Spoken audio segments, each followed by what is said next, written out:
প্রতিটা কাজ করতে গেলেই তার পিছনে যে কতটা পরিশ্রম থাকে, কিন্তু বাধাও থাকে। বাধা তো আসবেই, সে যেই কাজই হোক না কেন।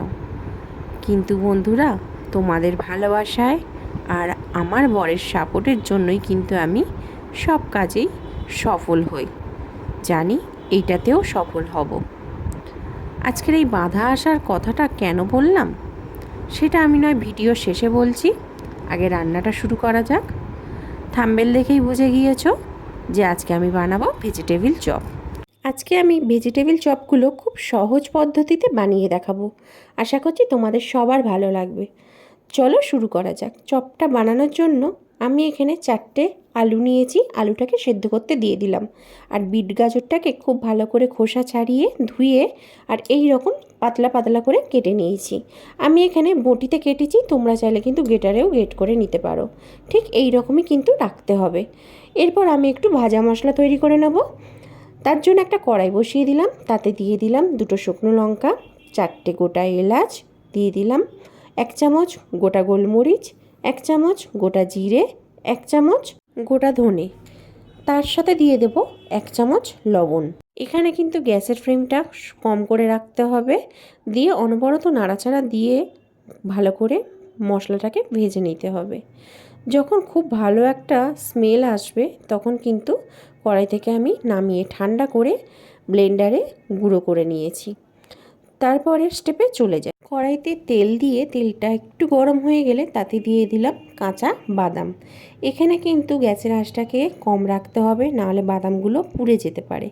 তারপর বাদামগুলোকে ভেজে আমি তুলে নিলাম। ওই কড়াইতেই দিয়ে দিলাম বেশ কিছুটা পরিমাণ তেল, তাতে দিয়ে দেব শুকনো লঙ্কা, 5 ফোড়ন আর 5 থেকে 6টা কাঁচা লঙ্কা আমি কুচি করে কেটে রেখেছিলাম, সেটা আমি দিয়ে দিলাম। ফোড়ন থেকে যখন খুব ভালো একটা স্মেল আসবে তখন এই পর্যায়ে দিয়ে দিতে হবে কেটে রাখা বিট গাজরগুলো। তারপরে খুব ভালো করে নাড়াচাড়া দিয়ে এতে আমি পরিমাণ মতো দিয়ে দেবো লবণ। লবণটা অতি অবশ্যই প্রথমে দিতে হবে। লবণটা দেওয়ার ফলেই বিট গাজর থেকে যে অতিরিক্ত জলটা বের হবে সেখান থেকেই কিন্তু আজকে রান্নাটা হয়ে যাবে।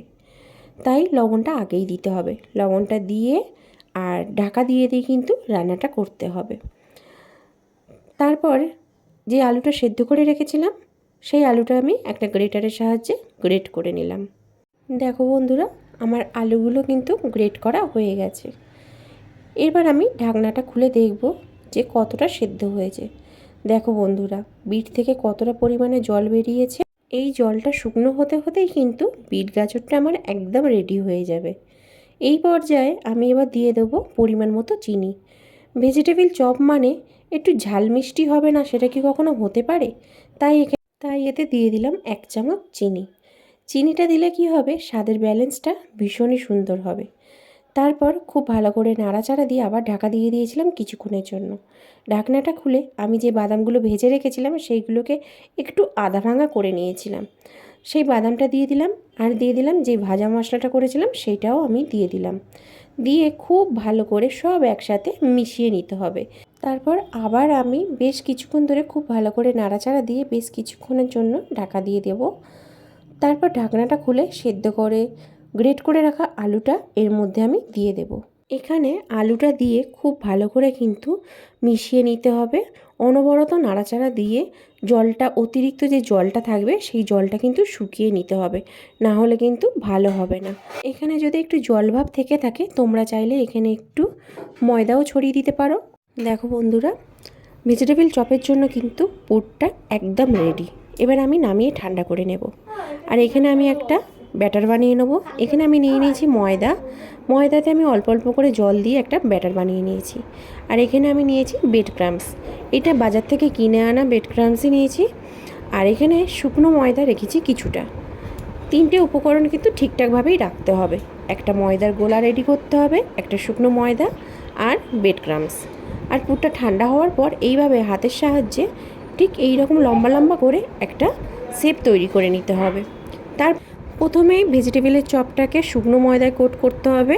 তারপরে যে ব্যাটারটা করেছিলাম সেই ব্যাটারের মধ্যে দিয়ে তারপরে তুলে আমি দেবো ব্রেড ক্রাম্বসের মধ্যে। এইভাবে কিন্তু প্রত্যেকটা এইভাবেই রেডি করতে হবে।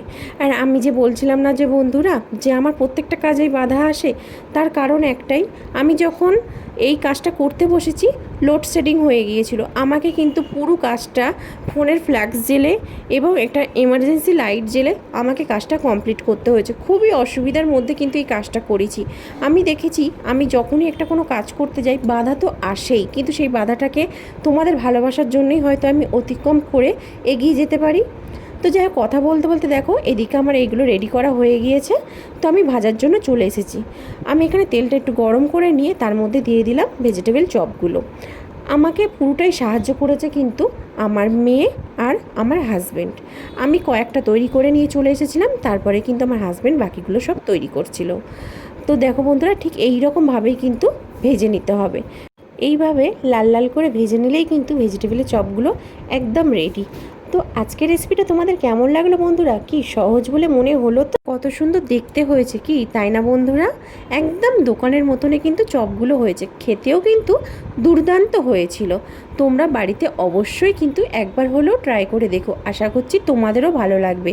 আর আজকে ভিডিওটা যদি তোমাদের ভালো লেগে থাকে অবশ্যই লাইক কমেন্ট শেয়ার করতে ভুলো না বন্ধুরা। আর আমার চ্যানেলে নতুন বন্ধু হয়ে থাকলে চ্যানেলটাকে সাবস্ক্রাইব করে দিয়ে পাশে থাকা বেল আইকনটি প্রেস করে